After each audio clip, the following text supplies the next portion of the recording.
What's going on, YouTube? I'm the Mind Flayer Slayer. And I'm Dr. DM. And today we're coming at you with a brand new Commander Deck Tech. This one for Kratos God of War. Before we get started, we want to address some of the recent controversy related to the Secret Lair drops and how they've been incredibly difficult to get. We're going to be doing a full video that dives into all of the details about this, but most importantly, Magic is a game about having fun with your friends. And so if you want to play these cards that are not likely going to be accessible to many people, proxy them. Because by all means, you should be able to play with the IPs that you love and adore and that Wizards is putting out for us. I wish that there was a better way. The community is almost completely unanimous on the fact that we need to do better and we need to have more access, especially to these mechanically unique cards. But by all means, if you enjoy this deck tech, print off a proxy, sleeve it up, and have a good time. And remember, Wizards of the Coast does not police cards that are made for personal, non-commercial use, even if that play is in the store. So keep that in mind, and let's get started. Kratos God of War. We are huge God of War fans. We've played many of the games in the franchise, and this mono red deck is here to show up, do some crazy damage with both your haste-enabled creatures as well as burn damage. And don't forget, extra attack combat phases. And this isn't your dad God of War. This is the Greek God of War who doesn't hesitate to kick ass and take names at the table. Yeah, it's very, very aggressive. It encourages everyone at the table to be aggressive. And by having this commander down, it is going to mean short games for sure. Because everyone is encouraged to just attack each other. So if you're into that kind of gameplay, this deck tech is perfect for you. It is fun, explosive gameplay. It's not simply turn off your brain. I know in mono red you can do that with certain decks. But in this one, you're going to be doubling your damage a lot. And you will be turning your creature sideways. But you have to do a little bit of math. I know it's for blockers, but you'll be doing it here for the attackers. And you'll see why. Because you're going to be pumping out a lot of damage. Let's get started talking about Kratos God of War. Kratos God of War is a double striker 2/3 with all creatures have haste. At the beginning of each player's end step, Kratos deals damage to that player equal to the number of creatures that player controls that didn't attack this turn. So not only are we going to be encouraging people to attack, but we also have a couple ways that might slow them down a little bit so that they're going to be getting that extra burn damage stacked on top of the fact that you're going to be swinging extra combats. And remember, this is symmetrical, so everyone at your table will have haste. And you might think, well, I put down Kratos. It's amazing 3-drop. I mean, that line of text in the body is amazing for 3 mana in red. But people will be, I think, de-incentivized to really take Kratos away right away. Although he could die to a lightning bolt or other cheap removal. They may not, because they might want to use the haste to enable their strategies too, which will keep it open. So when you play your big haymakers like Hidegetsu or things like that, they'll be ready to go and surprise your opponents for a KO. Next up, we have Chandra, Dressed to Kill. This is the first and only Planeswalker in this deck. +1, adds 1 mana, deals damage to 1 target player or Planeswalker. The other +1 is exile the top card of your library. If it's red, you may cast that card this turn. There's preponderance of red cards in this deck, so this is a really good way to get some card advantage. And -7, exile the top 5 cards of your library. You may cast spells from among them this turn. You get an emblem that states, whenever you cast a red spell, this emblem deals X damage to any target, where X is the amount of mana spent to cast that spell. Most importantly, this is here for that exile ability so you can get some of that card advantage. Up next, we have Alexios, Deimos of Cosmos. He has Trample and is a 4/4, and he's going to be attacking every combat if available, and he cannot be sacrificed, and he cannot attack his owner. What this card does is it actually passes around the table, and it encourages more of that combat, more of that damage across the board. And of course, as mono red, you want to be getting in that chip damage opponents as much as possible, so you can finish them off with a single hasted strike and other strategies we'll see in just a minute. 100%. Next up, we have Anja's Ravager. It's a 3/3. The creature attacks each combat if able. Whenever this creature attacks, discard your hand and draw 3 cards, and it has a madness cost of 1 and a red. The best part about this, of course, discarding your hand and drawing 3 cards, almost like a mini time twister effect, to fuel you up in red, because it's not that easy, not a lot of card draw in red, except for like looting type effects, so this does that. Exactly. We also have Bloodthirster. It has flying and trample. It's a big 6/6. Whenever this creature deals combat damage to a player, you untap it, and after this phase, there's an additional combat phase. The creature can't attack a player it's already attacked this turn, but this is going to allow you to get 6 damage. With flying and trample, you're probably getting through to at least 2 opponents, and then if you stack another extra combat on top of that, you're going to be doing even more. Next up, we have Clive, Ifrit's Dominant for Final Fantasy XVI, one of my favorite characters. When Clive enters, you may discard your hand and draw cards equal to devotion to red, which is probably going to be a lot, but minimum 2, and if you have Kratos, 5 or more. And at 6 mana, you can tap him to exile him and transform him for the backside, which is, I think, Ifrit, and also fights and does a lot of damage too. So this is another way to keep your hand fueled, discard all the lands you don't need, and keep going, keep attacking with red. Absolutely. We have your classic Combat Celebrant up next. It's going to exert so that you can get that extra combat again. It's a 4/1, so it does do a little bit of damage itself, but most importantly, you're going for that extra combat step. Next up, we have Delina, Wild Mage. Whenever she attacks, choose target creature you control, roll a d20, 1 to 14, you create a tapped and attacking token. It's a copy of that creature, which is really awesome when you have multiple combat phases or other triggers.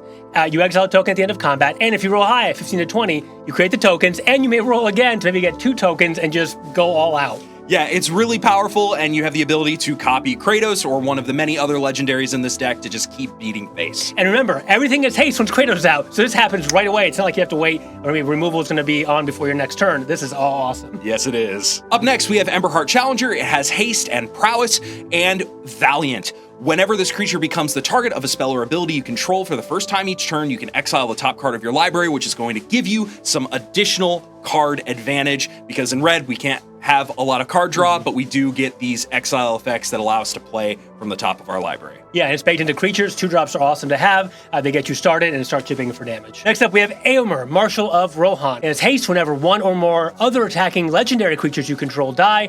Untap all creatures you control. After this phase, additional combat phase. This ability triggers once each turn. That's all it needs to happen. It's a 4/4.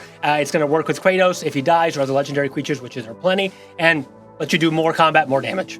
We also have Fear of Missing Out. It's a 2/3. When it enters, you get to discard a card and draw a card, and it has Delirium. Whenever this creature attacks for the first time each turn, if there are 4 or more cards in your graveyard, you're going to get an additional combat phase. Stacking up combat, cheap creature, easy to play, easy to go. And with your looting effects, you're definitely getting the graveyard full with creatures and other things to have the Delirium happen. Next up, we have Fiendish Duo. This is first strike, but the most important part is if a source would deal damage to an opponent, it deals double that damage to that player instead. This is great burn. It works for all your red creatures if you're attacking multiple combat phases and just stacking up the damage. This is one of a really awesome combos you can do to double damage and double damage again and just, kill opponents outright.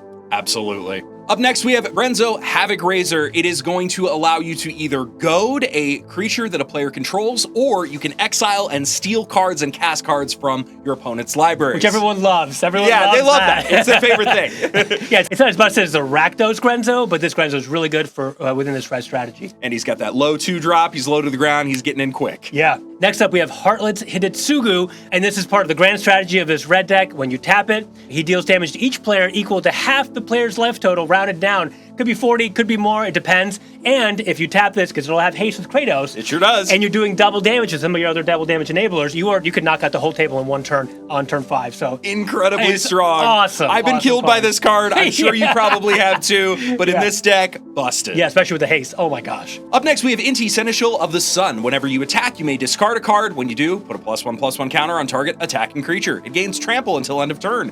Whenever you discard 1 or more cards, exile the top card of your library. You may play that card this turn, giving you card selection, giving you a little bit of advantage. With 2-drop. Yeah, that's great. It's an incredible card for this deck. It is. I mean, this sees play in Standard. Modern is a fantastic card. Next up, we have Karlach, Fury of Avernus. Thank you, Baldur's Gate 3. Whenever you attack, if it's the first combat phase of the turn, untap all attacking creatures. They gain first strike until end of turn. After the phase, additional combat phase, straight up. There's no caveats here. It just happens with Karlach, and this is a great card to have in your mono red deck. It's absolutely incredible. Anything that I have that's aggressive usually has a copy of Karlach in. This is definitely one of my pet cards. Yeah, she's awesome and has that Heart of Avernus. We also have Kedis, Emberclaw Familiar. Whenever a commander you control deals combat damage to an opponent, it deals that much damage to each other opponent, which is great because if you only have Kratos out, you're going to be able to still spread that damage across to everyone. Next up, we have Khorne the Betrayer. He has Berserk. Khorne the Betrayer attacks or blocks each combat able. He has Sigil of Corruption.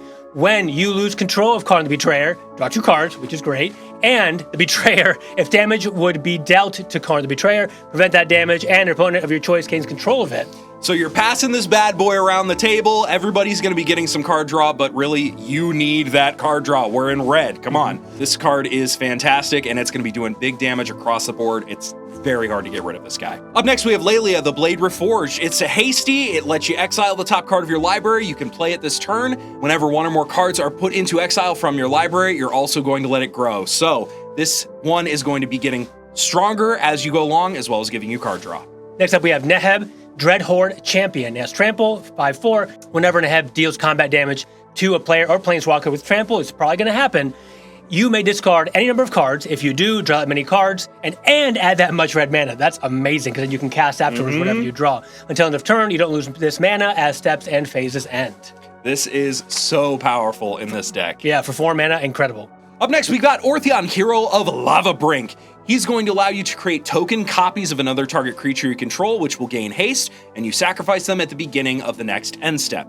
So you won't be able to do this on your legendaries necessarily, but if you have other cards that are doing big damage, it's definitely going to get in. You also can use his big powered ability, which costs a whopping 9 mana to create 5 tokens that are copies of other target creatures you control, and they will gain haste. They are going to be sacrificed, but again, if you've got something on board, this could really go a very long way. Yeah, I mean, this is your finisher. Ideally, if the game goes long for whatever reason, lots of board wipes, and you just happen to have this and Kratos out, and you have tons of mana, I mean, you could maybe just win the game outright. It's true. And we have Professional Facebreaker, Menace. Whenever 1 or more creatures you control deal combat damage to a player, create a treasure token, and you can sacrifice a treasure, exile a top card of your library, and play that card this turn. So a lot of modality here. Great way to get in early, especially with the Menace. At turn 3 or 4, you're probably going to be getting in to someone pretty likely. Oh, yeah. Building up your mana pool with a treasure, and having another way to get card draw. And we have Perforos, God of the Forge. It is a legendary enchantment creature. So remember, this guy can't attack if your devotion to red is less than 5. It's not a creature, it's just an enchantment.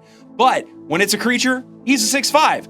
And when he's not, anytime a creature you control enters, 2 damage to each opponent. To each opponent. To each opponent. Yeah, it's amazing. And you think, okay, well, with the mono-red deck, with so many red pips, this guy's gonna be coming online a lot. And he has a mass pump here for 3 mana, plus 1 to all your creatures, your whole board. Incredible. Busted. Next up, we have Ragavan, Nimble Pilferer. Everybody loves and hates this card because it is amazing. Whenever he deals combat damage to a player, create the treasure token, which you need to start ramping up a little bit for red, and you exile a top card of that player's library. You can cast that card until end of turn, and he has dash. You can come in quick for 2 mana, and when there's 3 other players, it's like you're going to get in and try to get some treasure and card advantage. Yeah. We also have Razorkin Needlehead. Whenever your opponents are drawing cards, they're going to be dealing 1 damage. This is a great way to punish your opponents for drawing cards. Guess what? This works with that 2 card draw that you're getting off of Khorne, so it's going to be just stacking up that damage, and it's also got first strike during your turn. And let's be honest, all your other players are probably drawing a lot of cards. That's how Commander really works, right? So a lot of ping damage you can get in and then finish them off, especially if you're playing against a blue Jace player, you know. Yeah. And they'll definitely be drawing cards. And now we have Screaming Nemesis. This is a staple of red all over the place today. It has haste. Whenever this creature is dealt damage, it deals that much damage to any other target. If a player is dealt damage this way, they can't gain life for the rest of the game. It's really important. You don't want people to start gaining life. That's cheating if you're playing red, other players getting life. And your opponents will be de-incentivized from blocking the Nemesis so it can get in with haste and do what it's got to do. Yeah, so if you're playing against a life gain deck, this shuts them off for the rest of the game. Now we've got Sulfa Mayhem Dominus. If a source you control would deal non-combat damage to an opponent or a permanent an opponent controls, it deals double that damage to that player or permanent instead, and you can pay 1 and 2 Phyrexian mana to discard 2 cards and put an indestructible counter on this guy. That's great. Yeah, he can survive, do what he has to do, which is to double those non-combat damage, like the Hidetsugu type effects, to plow on tons of damage with this red. It's so much fun. Card's insane. And we have Torbrand, Thane of the Red Fell. I love Torbrand when he was in Standard with a mono red. Spoiler, we included Embercleave, which was a massive combo back in the day. Yeah. And if a red source you control would deal damage to an opponent or permanent opponent controls, it deals that much damage plus 2, which is great for stacking damage. Torbrand is not very hard to cast in mono red, and it does what it has to do, which is just add numbers for damage. Up next, we've got Urabrask the Hidden. Creatures you control have haste, so if for some reason you don't have, your commander down, you're still getting that haste enabler.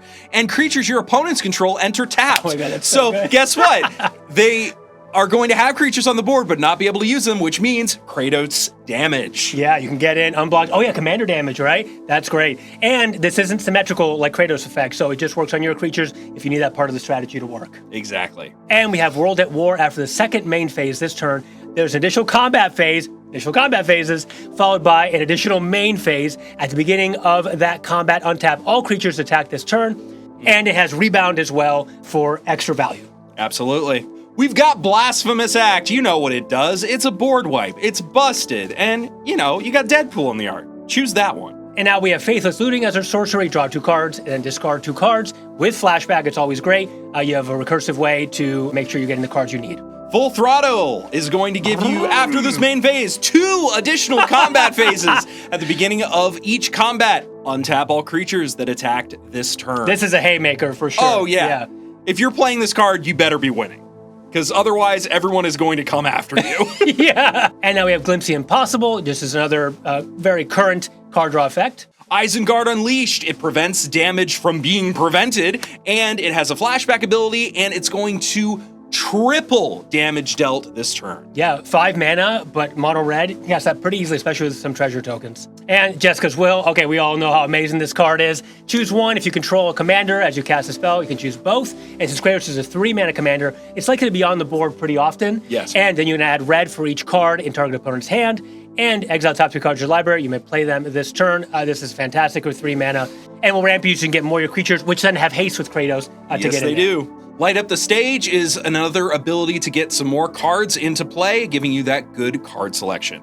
And Overpowering Attack. This has free running for 3 mana, and you can untap all creatures you control that attack this turn. This is a sorcery. If it's your main phase, there's additional combat phase after this phase, followed by an additional main phase. So you're seeing how the deck is coming together now with damage, with extra combat phases, cards to get you through to the end game. We've got Vandal Blast. It's going to destroy an artifact or a lot of artifacts. Red likes to kill artifacts, so this is a great choice. Yeah, you don't need them. They might, but they don't have them anymore. And a Braid, this is a staple, fantastic, destroy artifacts, or deal 3 damage to a pesky creature that you don't want on the board. Demand Answers is another way for you to get card draw. You're going to be sacrificing an artifact or discarding a card. And the Great Train Heist, it has Spree. You can choose 1 or more additional costs, depending on how much you pay. Adding 3 mana, you can untap all creatures, and additional combat phase. You can pay an extra 2 mana. Creatures you control get pumped, +1/+0, and First Strike, which is pretty critical. And then for 1 extra red mana, choose target opponent. Whenever a creature you control deals combat damage to that player this turn, create a tap treasure token, treasure. Yeah, we like to ramp. We are in red. Tybalt's Trickery I love this is card. such a fun counter spell. It's really kooky, and it is one of the few ways that red has the ability to sort of surprise you, I think. So this is definitely an auto-include. Yeah, it has lots of meme value, but when it comes down to it, and if something needs countered, with red, you can't do better than this. Now we have Untimely Malfunction. Choose 1, destroy target artifact, very valuable. Change a target of a spell or ability with a single target, that's very useful. Keep Kratos on the board, for example, if he gets targeted, or 1 or 2 target creatures can't block this turn. That could come in clutch too. It really could. could. Get some last points of damage. Valakut Awakening is obviously an MDFC, but it's going to give you card draw or enter as a tapped land. Arcane Signet. Crawl Space. Now here's where this is interesting.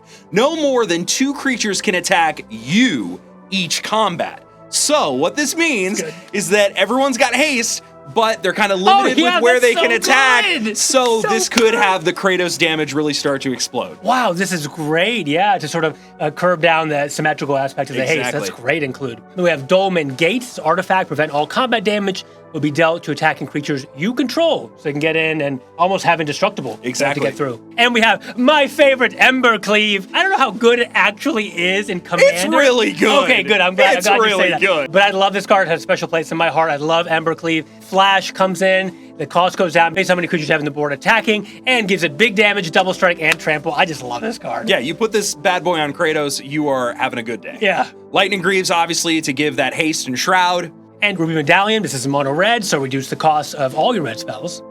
Soul Ring, auto. Swift Boots, same kind of effect. And Sword of the Animus, this is going to also give you some additional ramp, which is usually not available in red, plus some +1/+1s. And you'll be getting in there because you have all the haste. Yes. And now we have an inclusion for Final Fantasy, which is a Fire Crystal. More CMC reduction on your generic mana cost for red spells. All creatures have haste, remember, so we have some redundancy built in to make sure you have the haste to keep getting in. And of course, you can play 6 mana and tap it create a token that's a copy of target creature you control, like 2 Hidetsugus or whatever. You sacrifice it, but then it does what it needs to do with haste. The Reaver Cleaver is another fun equipment that's going to give +1/+1 and trample, and it's also going to allow you to create a lot of treasure tokens. Yum yum treasure tokens. Now we have Winter Moon. This is an awesome classic staple. Players can't untap more than 1 non-basic land during other untap steps. You'll notice that there are mostly not a lot of utility lands. This is mostly a just pure mountain deck. So we are really trying to control the board as well as be incredibly aggressive. And Blood Moon, oh my god, this card slaps so hard. Non-basic lands are mountains. This is going to put a hefty tax on the other players and doesn't really affect you at all. So it's this is mean. Awesome. It is mean. Remember, this deck is mean. So like when you sit down to play it, you should tell people it's mean. It has Blood Moon. Yeah, once you get Blood Moon down, your opponents will be pretty unhappy because even if they could take care of your enchantments, they may not be able to. They may not have the mana to do that. And everyone plays non-basic lands a lot. It's Commander. Yeah. Keep that in mind. Let your friends know. Don't tell your enemies. City on Fire has Convoke. Your creatures can help cast the spell, and if a source would deal damage to a permanent or player, it deals triple that damage instead. That's great. You can Convoke that down to like 3 mana if you have enough creatures on the board, and then go hard doing triple damage. Awesome card. And we have Count on Luck. This is like the Red Phyrexian Arena. It really is. It's so good, actually. This was 100% your find, and I love it. I just remember it from Aether Drift. At the beginning of your upkeep, exile the top card of your library, and play that card this turn. I mean, you don't take the extra damage. Okay, if you don't have the mana to cast it, of course, then it goes away. But still, this is awesome. A 3-drop, give you card advantage in red is huge. Descent into Avernus. We played this campaign. Yes, we did. It's an incredible card, too. It's going to put a instant clock on your game. It's going to give everyone a lot of treasures so that they're going to be casting big spells, and it's going to be dealing a lot of damage. Again, the goal with this deck is to win quickly, and Descent into the Avernus is a key piece of that strategy. Yeah, because they may be casting big spells, but all your stuff hits everybody, and you have haste. Now we have Fable of the Mirror Breaker. I'm not going to talk too much about this. You know what it does. It's amazing. It's so strong. Saga creates a 2/2 and then gives you Kiki Jiki, which is awesome for copying. Amazing. And Gratuitous Violence, again, is going to be making that damage that you put out deal double damage instead. Great. And now we have Pain for All. This is a new one from the Edging deck. You can enchant target creature you control. When the aura enters, enchanted creature deals damage equal to its power to any other target, including face. And if they kill this creature in response, it deals damage to each opponent as well. So this is a great way for Kratos or one of your big creatures to keep getting in and in and in. If it's taken care of, then damage is spread out. So it may not want to. Yep. And we have Passionate Archaeologist. This gives commander creatures you own have whenever you cast a spell from exile. This creature deals damage equal to that spell's mana value to target opponent. This is a great payoff for all of those effects that are going to be giving you the ability to draw in the way that red can, sort of impulse draw essentially. So this is definitely a good payoff. It's a little niche, but I think that there are plenty of effects in the deck that's going to make this really do enough damage that it'll be worth it. And aside from lands, that's all 100 cards in this amazing Kratos God of War mono red deck. It's going to slap face, burn, and just knock out your opponents. And the funnest way to do that is with mono red. And we'll have the deck at the Mox Field in the description below, so you can check it out, make any changes you want, and let us know if there's any changes you would make or how you would make this deck. Yeah, we really enjoyed putting this together. We hope you have fun playing it or a version of it. Remember, proxy if you need to, and we will see you next time. Until next time, Kratos Warriors.